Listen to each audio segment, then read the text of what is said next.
disabled, and you still dream of love. The paralyzed female CEO humiliated at luxury restaurant. Stay with me till the very end and let me know where you're watching from, so I can see how far the truth really spreads. After months of chatting on the app, Clara Reynolds agreed to meet Victor Hale at a luxury restaurant. She arrived polished and poised, her wheelchair gliding smoothly across the marble floor. For a brief moment, Victor smiled. Then his eyes fell on the chair, and disgust twisted his face. He shoved back his chair, loud enough for the entire room to hear, and spat out that a crippled woman had no business going on dates. Before Clara could respond, Victor snatched up his cup and flung hot tea across her face. She gasped as the liquid scalded her skin and soaked her blouse. Gasps rose around the room. A woman at a nearby table stood halfway up. Another man muttered to call security, but shock held them frozen. Victor leaned forward, his rage unchecked, and drove his boot hard into Clara's weakened leg. The wheelchair jolted violently, rattling against the polished floor as silverware clattered and a glass shattered. The restaurant rippled with chaos. A waiter dropped his tray, another hurried toward the manager, while whispers and the glow of lifted phones filled the air. Clara gripped the armrests, her pride fighting against the sting of tears. She felt exposed, humiliated, the weight of every stare pressing down on her. And then a calm voice broke through the storm. Ethan Walker stepped forward, his denim jacket worn, his eyes steady. He placed a firm hand on the back of her chair and said with quiet certainty that she had endured enough. Without another word, he turned her away from the gawking crowd. The restaurant fell silent as he guided her toward the door, leaving Victor frozen in his own fury. Outside the restaurant, Clara's cheeks still stung from the tea, and her pride ached worse than her skin. The night air felt cold, sharper after the heat of humiliation, and for a moment she wanted nothing more than to disappear into the dark. Ethan stayed by her side, his hand steady on her chair until she stopped under the glow of a street lamp. He spoke gently, his voice low enough to cut through the noise inside her head. He said she had not eaten, and there was a little food stall nearby that served something simple but good. Clara almost laughed at the thought. She had dined in private rooms, signed business deals over rare wine, and built a life that revolved around appearances. Street food did not belong in that world. Her lips parted to refuse, but the warmth in his tone held no pressure, only an invitation. For the first time that evening, she felt she had a choice, not an expectation. She drew in a shaky breath, then nodded. They arrived at a modest corner shop lit by soft yellow bulbs. The tables were chipped, the stools uneven, but the scent of grilled bread and butter filled the air. Ethan ordered without fuss, sliding a plate of toasted sandwiches and 2 bottles of soda onto the table. Clara sat across from him, still cautious, but the way he looked at her was different. No pity, no awkwardness, just a man sharing a meal with a woman. She lifted a piece of bread to her lips and felt her shoulders loosen. As laughter rose from families around them, Clara realized something rare was happening. Ethan spoke about the best mechanic in his shop and how he once fixed a car with a spoon and tape, and she found herself smiling despite the ache in her chest. The food was ordinary. The night was simple, yet she felt more human here than she had in years. In his quiet company, Clara was not a CEO or a woman in a chair. She was just herself, and for the first time, that felt like enough. They sat on a quiet bench near the park, the city buzzing faintly in the distance. Clara's fingers traced the edge of her sketchbook, her voice unsteady as she began to speak of the night that had changed everything. She said it had been raining when she left the office, her mind clouded with numbers and deadlines. A car ran the red light, and in one flash of headlights and steel, her world shattered. Her eyes grew distant as she described waking in the hospital. The lights above were blinding white, the air sharp with the smell of metal and antiseptic. She tried to move, but nothing answered. Then came the doctor's words, clear and cold, like a blade pressed to her chest. "You will never walk again." She remembered staring at the ceiling, unable to breathe, her heart pounding until it felt like it would break through her ribs. For days, She refused to speak. Nurses tried to comfort her, but their eyes were filled with pity. At night she cried until her body shook, her hands pressed over her mouth to silence the sound. She said she felt like she was mourning her own body, as if part of her had died in that crash. Mirrors became her enemy. She could not look at herself without seeing the girl she used to be, and the woman she thought she had lost. Ethan listened without a word, his jaw tight, his hand resting steady on the armrest of her chair. Clara's voice cracked when she admitted that building her company higher and faster was the only way she could pretend she was still in control. But even in success, the emptiness never left. She finally looked at him, her eyes wet but defiant, waiting for pity. Instead, he told her softly that surviving did not make her broken. It made her stronger than anyone who had never faced such loss. Her throat tightened, and for the first time, she let herself believe he might be right. Ethan left the garage late, the night air heavy with oil and dust. He was locking the gate when two men in dark suits stepped out of the shadows. One shoved him against the wall, the other slammed a fist into his stomach. Pain shot through his ribs as another blow split his lip. He gasped for breath, but they didn't stop. They hissed Clara's name, spitting it like a threat, and told him to stay away. You don't belong in her world. Next time, it will be worse. They left him doubled over, coughing blood onto the concrete. Ethan leaned against the wall, the words burning more than the bruises. He knew who had sent them. Richard Reynolds, Clara's father. The man who owned skyscrapers, newspapers, and power enough to crush anyone who got in his way. The next morning, the black car came. The black car gleamed like oil against the cracked pavement as Richard Reynolds stepped out. His presence filled the garage more than the smell of gasoline ever could. He walked among the tools and grease with disdain, his polished shoes echoing on the concrete. He looked at Ethan as if he were nothing more than dirt under his heel. With a cold smirk, he laid an envelope thick with cash on the workbench. He told Ethan to take it and disappear, sneering that Clara was a Reynolds, and Ethan was just a mechanic who could never give her the life she deserved.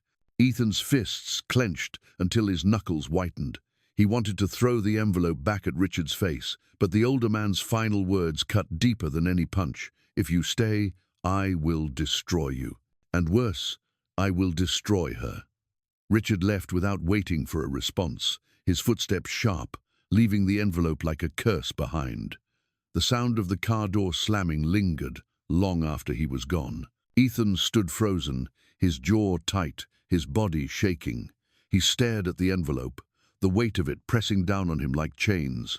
Every second he looked at it, shame and rage burned hotter in his chest. He saw Clara's smile in his mind, the way she looked at him with trust, and the thought of her being hurt because of him twisted his stomach. His hands trembled as he grabbed the envelope, crushing it in his grip until the paper wrinkled under his fingers. Then he let it fall to the table, unopened, poisonous, like a choice he was too weak to make. His pride screamed to fight, but his love whispered to walk away. That night, Clara's message lit up his phone. She had sent a sketch of his hands fixing her chair, with words saying she felt safe with him. His throat closed, his vision blurred. He typed reply after reply, deleting each one. Finally, with shaking hands, he wrote the lie that would cut her free. I met someone else. You deserve better. His thumb pressed send, and the moment it left his screen, he felt something in him shatter. Miles away, Clara sat at her desk. She smiled when her phone buzzed, expecting warmth. But when she read the message, her body went cold. I met someone else. You deserve better. Her eyes widened, her chest hollowed. She whispered no, again and again, then screamed it as the phone slipped from her hands and crashed onto the floor. She buried her face in her palms, sobs racking her body, her shoulders shaking with the sound of a woman breaking. The CEO who had held empires in her grasp now lay collapsed in her chair, torn apart by 8 words on a screen. Rain poured in sheets across the city streets, soaking Clara until her silk blouse clung to her skin. She rolled her chair aimlessly, the wheels dragging heavy through puddles. Her hands slipped against the wet rims, but she pushed forward, as if running from the ache in her chest. The words on Ethan's message echoed like knives.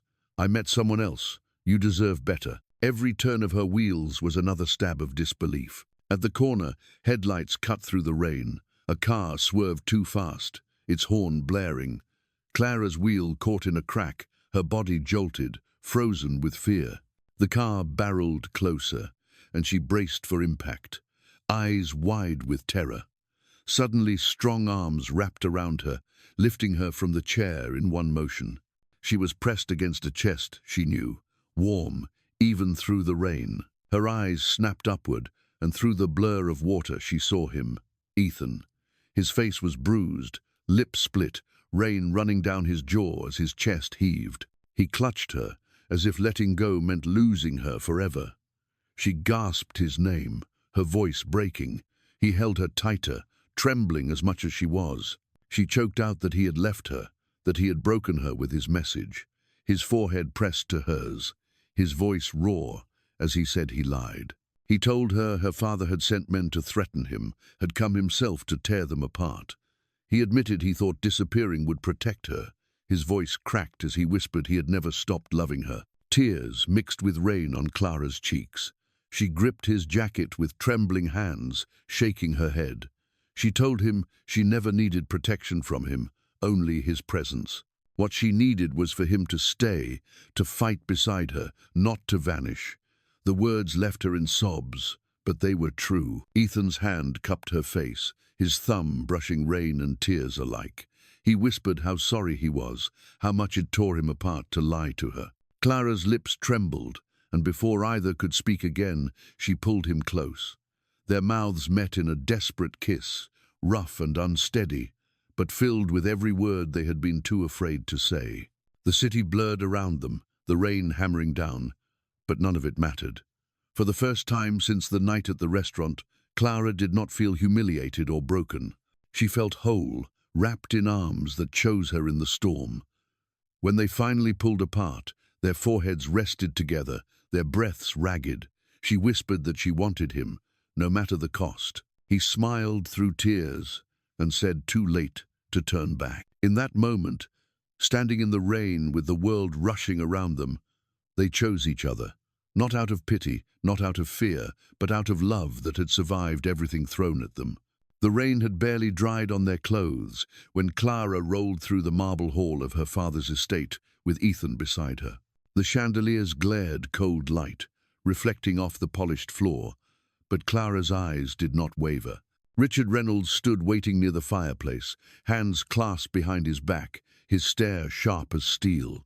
His gaze flicked to Ethan and darkened, then back to Clara. His words came slow, heavy. He told her this man was not of their world, that she could not trade an empire for a mechanic. Clara lifted her chin, her hands steady on the wheels of her chair. She said she had already traded enough of herself for the empire, and she would not spend the rest of her life in a golden prison. Her voice was firm, ringing through the vast hall. Richard's jaw tightened, his words cut harsher, calling Ethan a mistake, a shame to the Reynolds name. But Clara did not flinch. She said she would rather lose everything than lose the right to be loved freely. The silence stretched, thick as glass about to shatter. Richard's eyes narrowed, and for the first time, his control cracked. His voice rose as he declared she was no longer his daughter. He told her to leave and never come back.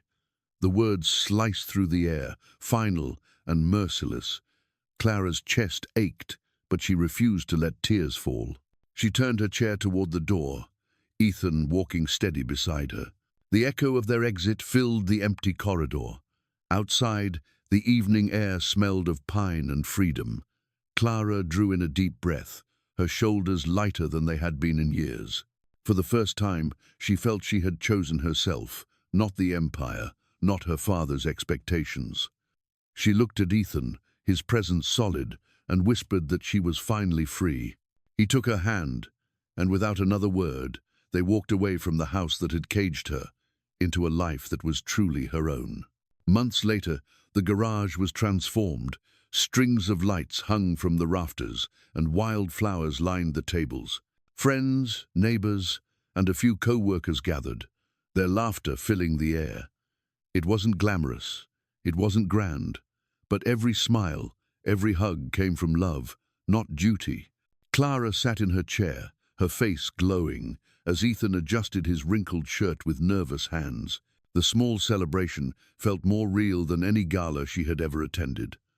A local baker had donated the cake, and Ethan's nephew carried a basket of daisies instead of roses. People clapped as they exchanged vows of commitment, their voices steady, their eyes locked. Clara had never imagined that joy could be this simple. She felt surrounded by family, not by strangers in suits. Then the room shifted. The chatter softened as Richard Reynolds stepped into the garage. He wore no suit, only a plain sweater. His presence was heavy, and every eye turned. Ethan straightened, ready for rejection, but Richard stopped in front of him.